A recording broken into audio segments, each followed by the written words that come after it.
Madame, Monsieur, bonjour, c'est une nouvelle semaine qui commence et moi je suis ravie de vous retrouver sur RTI 1.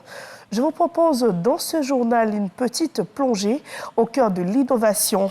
Les laboratoires pharmaceutiques, centres de traitement d'eau, incubateurs de start-up, autant de découvertes à l'Université de San Diego pour s'inspirer des modèles technologiques et éducatifs les plus avancés.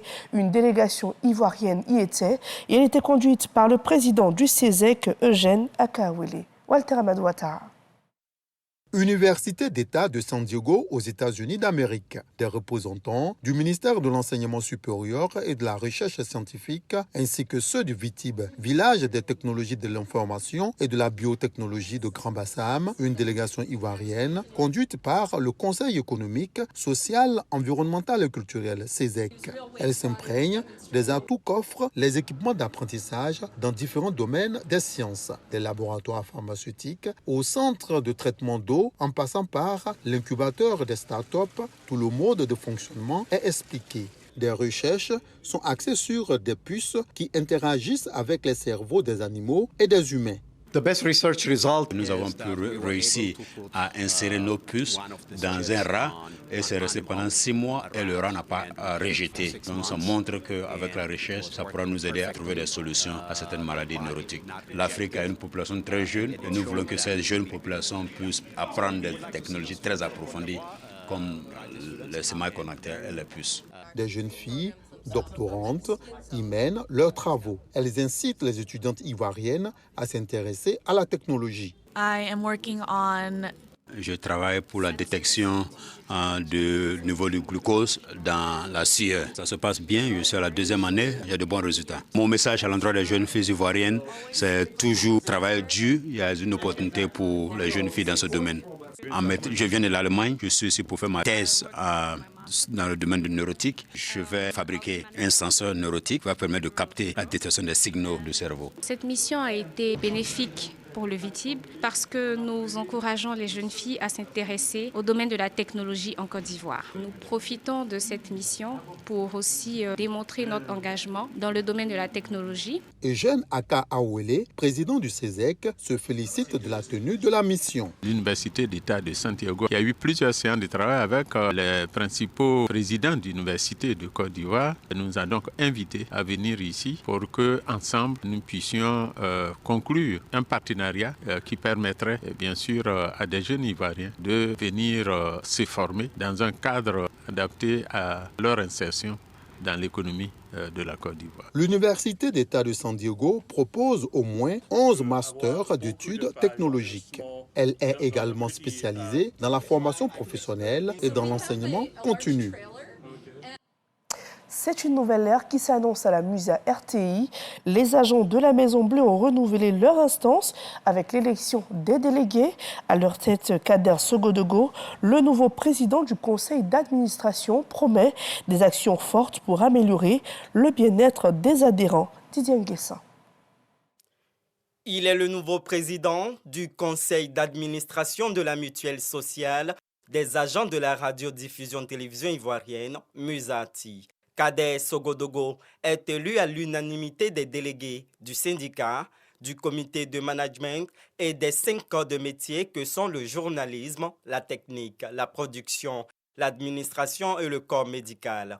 Il décline son projet social. Et notre ambition, c'est tout simplement redonner le sourire à chaque mutualiste. Et ce sourire-là, je reste convaincu qu'il va réjaillir sur toutes les familles. C'est d'avoir des agents qui vont bien se soigner. Notre ambition, donc, c'est la cité nouvelle RTI. Oui, des habitations pour tous ces agents qui donnent de leur temps, de jour comme de nuit, à donner un programme aux Ivoiriens. Une vision sociale pour le bien-être des travailleurs de la RTI et de leurs familles dans laquelle les concernés placent beaucoup d'espoir. Nous épousons ces idées qu'il vient de mettre. Parce que bien se soigner, bien se porter, c'est bien travailler. Et alors, offrir un toit à chaque mutualiste, je crois que c'est des choses qu'il faut applaudir des 4 mains. Nous voudrions donc lui souhaiter bon vent. La santé est la première richesse que l'on peut avoir. Et avoir une équipe qui puissent travailler pour l'amélioration de notre condition, de notre santé, je pense que c'est une chose excellente. Et le choix de notre président me va particulièrement droit au cœur. Sers-toi des erreurs des autres et fais mieux, parce qu'on t'attend. On t'attend pour beaucoup de challenges. La direction sortante, dont le DRH assurait l'intérim, a présenté son bilan jugé satisfaisant au regard de la réduction des dettes. Celles-ci sont passées de plus de 300 millions de francs CFA en 2021 à 206 millions en 2023, soit une réduction de plus de 94 millions de francs CFA. Sur la même période, d'un déficit budgétaire de 107 millions de francs CFA, la Musati est passée à un excédent de 71 millions de francs CFA. Le nouveau président Kadé Sogodogo est élu pour un mandat de 3 ans, renouvelable une fois. En prenant la direction d'Azaguié, dans la Niébitiassa, la CNAM a mené une vaste campagne de sensibilisation sur la CMU, enrôlement, distribution de cartes, dépistage gratuit de l'hypertension et du diabète, une initiative pour rapprocher encore plus la couverture maladie universelle des populations. Gabriel Zani. Ce vendredi matin, sur fond de fanfare, telle une fête pour la santé, les événements de la Caisse nationale d'assurance maladie se déroulent à Azaguié. Dans l'enceinte de la mairie, des hommes et des femmes accompagnés d'enfants sont attroupés autour des agents de la CNAM pour se faire identifier. Je suis tombée malade tout récemment, mais il n'y a pas l'argent. Donc, j'ai entendu parler de 4 CMU. Donc, j'ai dit, bon, vu que je n'ai pas l'argent, donc, je vais essayer pour voir. J'ai fait mon enrôlement. En tout cas, tout s'est bien passé. Pour des personnes étudiantes et autres, ça permet de pouvoir couvrir quand même les soins. Des consultations, des médicaments à moindre coût avec la carte CMU. L'enrôlement est désormais jugé nécessaire. La carte CMU est importante maintenant parce que quand tu vas dans les hôpitaux, on te demande la carte CMU. Quand tu vas aussi faire des papiers, on demande la carte CMU. Donc elle est très importante. Le maire d'Azaguié souligne les efforts de la CNAM pour la tenue de la campagne dans sa localité. Cet événement qui nous reçoit aujourd'hui est un événement important. C'est la suite logique de la volonté du président de la République, son Excellence Alassane Ouattara, de faire de la santé de tous les Ivoiriens son cheval de bataille. Des discours aux sciences d'information, il ressort que la carte de la couverture maladie universelle ne doit pas être rongée comme une carte ordinaire. C'est un passeport santé. Nous sommes venus établir une plateforme de dialogue avec vous, population d'Azaguié. Nous sommes venus vous informer de ce dont vous avez droit avec la couverture maladie universelle. Pour nous, les événements de la CNAM constituent l'un des moyens qui nous offre la possibilité d'être très proche de vous et obtenir une interaction dynamique. À l'enrôlement et à la production sur site de cartes CMU s'ajoutent désormais des séances de dépistage de l'hypertension artérielle et du diabète, une expression de solidarité approuvée par la population d'Azaguié. Saviez-vous qu'en période de jeûne, le mois de Ramadan ne se limite pas seulement à l'aspect spirituel, mais joue un rôle clé dans l'économie, paniers garnis, articles personnalisés et promotion aux grandes surfaces. Plusieurs secteurs voient leur vente exploser. Et dans ce journal, on vous propose une immersion avec 2 jeunes entrepreneurs qui partagent leur expérience, Astou Soro et Franck Quadio. Elles sont nombreuses, ces activités qui fleurissent durant la période du mois de Ramadan, mois de reconnexion spirituelle pour le musulman. Au nombre de ces activités, celle de Fatima Diallo, qui s'est spécialisée dans la confection de goodies et de paniers cadeaux pour divers événements. Ce dimanche, à 10h, alors que son entreprise est fermée, nous la retrouvons à son domicile. Elle range ses courses et prépare ses commandes. J'ai reçu une commande d'un ami et j'ai de nombreuses commandes dont j'ai dû faire les courses assez rapidement pour pouvoir emballer et être dans le temps de livraison. Exceptionnellement, le mois de Ramadan, on travaille un peu plus parce que la demande est grande. Les commandes se font via WhatsApp. Par jour, elle écoule une 50aine de paniers. Pour elle, le Ramadan est une période où les affaires prospèrent. On a une petite équipe qu'on a mis en place pour pouvoir nous porter assistance concernant les achats, concernant la confection des paniers, concernant les livraisons. Encore une nouvelle commande. Sans perdre de temps, Fatima s'empresse de préparer un panier à livrer. Son timing, bien coordonné, lui permet de satisfaire sa clientèle avec efficacité. Direction Angré-Nouveau-Chu, où nous rencontrons Mohamed, entrepreneur à la tête d'un bazar. Exceptionnellement, durant le ramadan, il propose un service de personnalisation d'articles religieux. Nous arrivons alors qu'il finalise une commande pour un client. Face à la demande croissante, Mohamed s'est constitué une équipe. En moyenne, entre 5 et 10 tapis par jour. En ce moment, de tout ce qu'on vend, ce sont les tapis qui sortent le plus. Donc il y a une influence automatiquement du chiffre d'affaires. Les entrepreneurs, certes, mais les centres commerciaux ne sont pas en reste. Certains proposent des offres spéciales pour le ramadan afin d'attirer une clientèle en quête de bons plans.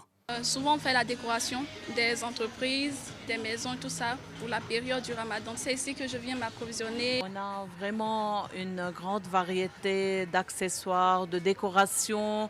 On est en train de concentrer sur l'art de table pour les repas de ramadan.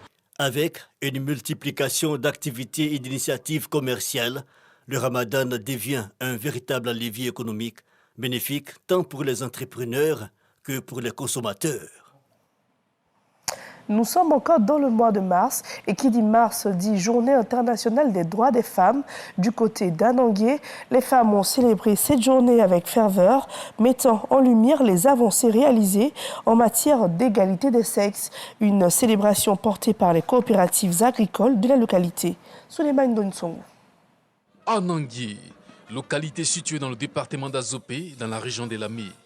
Aussi bien pour les associations de valorisation d'entraide communautaire avec que pour les responsables et membres des coopératives agricoles, la Journée internationale des droits de la femme revêt un intérêt particulier. Elle manifeste une nouvelle fois leur engagement, une démarche soutenue par le président de la Mutuelle de développement. La femme est au cœur de toutes nos actions au niveau de la Mutuelle de développement d'Anangué. Parce que ce que femme veut, Dieu veut. Cette célébration est aussi l'occasion d'encourager les femmes à une action collective pour relever les défis dans un monde en constante évolution. Nous célébrons non seulement les réalisations des femmes à travers l'histoire, mais aussi leur rôle crucial en tant que leader et actrice du changement. Cela met en lumière les avancées obtenues depuis 1995. Tout en identifiant les défis persistants et les stratégies nécessaires pour garantir un avenir plus équitable et plus inclusif pour les femmes. Le ministère de la Femme, de la Famille et de l'Enfant a fait le bilan des 3 dernières décennies et a mobilisé les acteurs pour un changement durable. Cette commémoration est marquée par plusieurs autres activités, notamment un défilé des associations féminines, une conférence de sensibilisation sur les dangers du cancer du col de l'utérus et un tournoi de football. Du côté du Soudan, 3 personnes ont perdu la vie lors d'un bombardement des forces de soutien rapide à Omdurman. Ces frappes surviennent après la reprise du palais présidentiel par l'armée soudanaise. Des discussions entre Ukrainiens et Américains se sont tenues hier dimanche en Arabie Saoudite. Des échanges pour tenter d'obtenir une trêve partielle dans la guerre en Ukraine. Le président ukrainien a exhorté Vladimir Poutine à donner l'ordre d'arrêter les frappes. Les pourparlers entre négociateurs américains et russes doivent débuter ce lundi à Riyad. Et c'est ainsi qu'on referme ce journal. Merci de votre fidélité. On se retrouve demain à la même heure.